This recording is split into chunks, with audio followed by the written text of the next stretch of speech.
తొలినాటి ఇట్టి గామకథలు లోకక్షేమకరులై మహాపురుషుల ఉదరమునకు హేతువులైనవి. వాని వెనక ఉన్నది కామము కాదు, కాలము, ధర్మము. ఇట్టి మాహాత్మ్యము మహాతత్వము తమ జీవితములందు, తమ తపస్సులందు, తమ మనస్సులందు జీర్ణించుకొని ఉన్న మహానుభావులది కామము అనుటకు వీలు లేదు. అది పరమేశ్వరుని యొక్క జగత్తు యొక్క సుఖ గమనమునకు ధర్మ గమనమునకు సాధనభూతములైన భావావిర్భావము. ఎవరో పిండీకృతమైన తపస్సులు కలవారియందు ఇట్టి వరణము కలుగును. దానిని మహర్షులు అనుమతింతురు. వారు అనుమతించుటయే దాని అందలి జగద్ధర్మ రక్షణ ఇమిడి ఉండుటను చెప్పుట. ప్రతి వ్యక్తియు నేను ప్రేమించుచున్నాను అనుటకు వీలు లేదు. అది వట్టి కామమగును, వ్యర్థమైన కామమగును. లోకమునందు ధర్మము వ్యాపించ చేసేడి కామమగును. మా యశోవతి యొక్క అంగీకారం ఇచ్చట అక్కర్లేదు. ఆమె తండ్రి చెప్పినట్లు చేయదు. ఈ మాటలు గోనందుడు దామోదరుడును ఉండగా విదేహరాజుల పురోహితుడైన గౌతముడును పలికినవి. ఇంత చెప్పినను దామోదరుడు వినలేదు. తాను యశోవతిని అడుగుదును అనెను. గోనందుడు నేనడిగితిని, జనకుడు ఇచ్చెను. ఏ ధర్మమును గౌతముడుది పలికెనో ఆ ధర్మము నీవు నాకు పుత్రుడవై కాదనుచున్నాను అనగా, దామోదరుని తల్లి భర్తతో రహస్యముగా ఇట్లనెను, మన బిడ్డ మీ మాటనెప్పుడూ కాదనెను. పెళ్లి కాకముందు వానికి యశోవతితో మాట్లాడవలెనని ఉన్నది కాబోలు. ఇందులోని రహస్యం అది చెప్పుటకు సిగ్గుపడి ఇట్లు కల్పించినాడు అనగా, గోనందునకు చిరునవ్వు ఉదయించెను. తానే స్వయముగా విదేహరాజు నగరమునకు పోయెను. జనకునితో ఆడవలెనని ఉన్నది కాబోలు. ఇందులోని రహస్యం అది చెప్పుటకు సిగ్గుపడి ఇట్లు కల్పించినాడు అనగా, గోనందునకు చిరునవ్వు ఉదయించెను. తానే స్వయముగా విదేహరాజు నగరమునకు పోయెను. జనకునితో మిథిలారాజ్ఞితో నవ్వుచూ ఈ సంగతి చెప్పెను. వారును నవ్విరి. ఆ మర్నాటి పొద్దున యశోవతి దామోదరులను ఇద్దరి తల్లిదండ్రులను సమావేశమైరి. విదేహముల రాణి దామోదరునితో ఇట్లనెను, ఏమయ్యా, నీవు మా పిల్లనేమి అడుగనెంచుచున్నావో అడుగుము.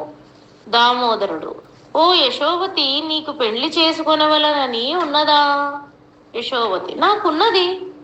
దామోదరుడు, ఎందుకు?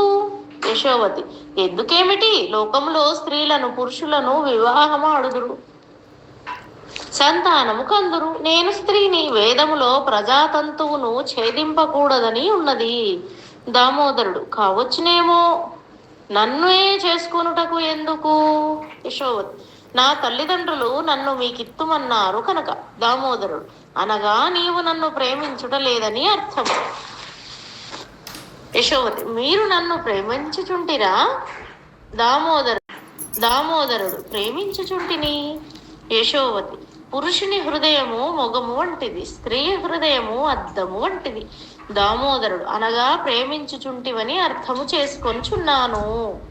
ప్రేమ అనగా ఏమో తెలుసుకొనెడునంతటి ఊహ నీకు లేదని నా తాత్పర్యం. నీవు వయసు చేత చిన్నదానవు. యశోవతి, మీరు వయసు చేత చిన్నవారే. ప్రేమ అనగా పైన మీకును తెలియనేమో, దాని లోతులు తెలుసుకునట మన ఇద్దరికీ సాధ్యము కాదు. దామోదరుడు, నాకు తెలియను. యశోవతి, తెలిసినచో చెప్పుదు. దామోదరుడు, భార్యను దేవత వలె పూజింపవలేను. యశోవతి, అయినచో నేను మిమ్ము భగవంతుని వలె పూజింతును. దామోదరుడు, అయినచో నా మాటకెదురు చెప్పరాదు. యశోవతి, అట్లయినచో భార్యను దేవత వలె పూజించుట ఎట్టిది? దామోదరుడు, నీవు నాకంటే తర్కశాలివి. నిన్ను చేసుకునినచో నేనేమి సుఖపడుదును? యశోవతి, నేను నా భర్తతో తర్కించను. వలసినచో హితము చెప్పుదును. ఆయన అంగీకరించనిచో నేను మూఖీభావము అవలంబింతును. అంగీకరించినచో సంతోషపడుదును. దామోదరుడు, నీవు 10 ఏండ్ల బాలికవు. నీతో మాట్లాడురా, నాకే కొంచెము బాగుగా లేదు. నేను వెనుక ముందు ఓడుచున్నాను. నీ మాటలు వయసు వచ్చిన వారి మాటల వలె ఉన్నవి. వానిని ఎంతవరకు పరిగణించవలెనో నాకు తెలియదు.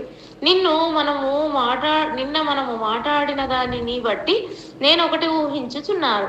ఆ కృష్ణుడెవడో నాకు తెలియదు. ఆ కృష్ణుడెవరో నాకు తెలియదు. నిన్ననే మా నాయనగారు ఆ కథను చెప్పినారు. నేను ఇదివరకు ఆ కథ వినలేదు.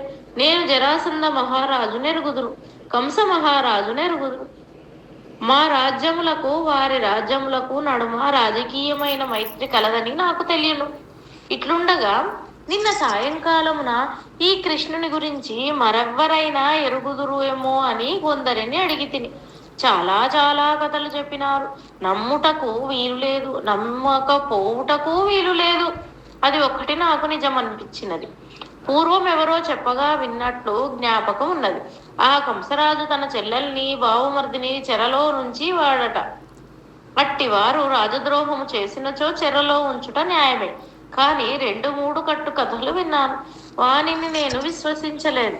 ఆ కృష్ణుడు కంసమహారాజునకు మేనుల్లుడైనచో అతడు పెద్దవాడై కంసమహారాజును వధించునని ఆ ఏ ఆకాశిపోకాశి వార్తగానో కంసమహారాజునకు తెలిసినంత మాత్రమున ఆయన భయపడి ఏదో చేయునని నాకు నమ్మకం లేదు.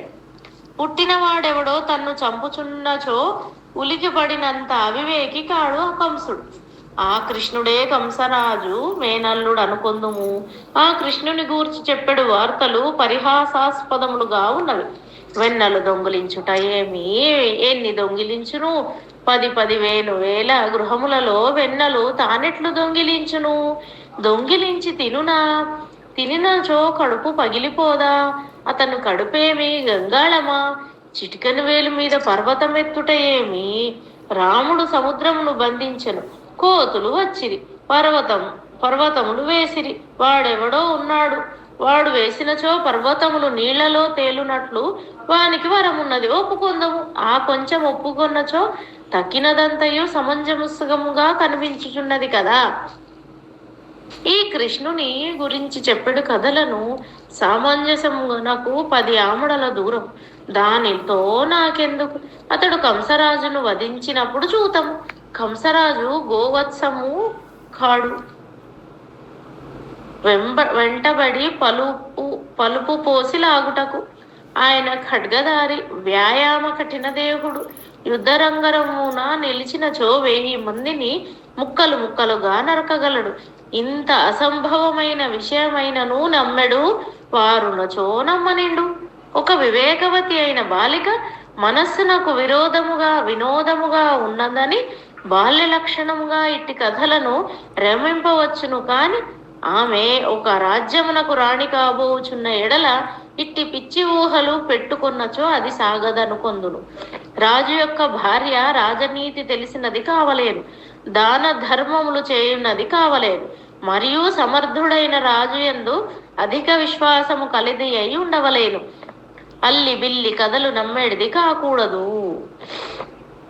యశోవతి: నేను వివాహము చేసుకున్నటకు అంగీకరించి తినగా లోకం అట్లు చేయుచున్నది. అది అంతే కాబోలు అనుకున్నాను. రెండవది, మా నాయనగారికి అది ఇష్టం.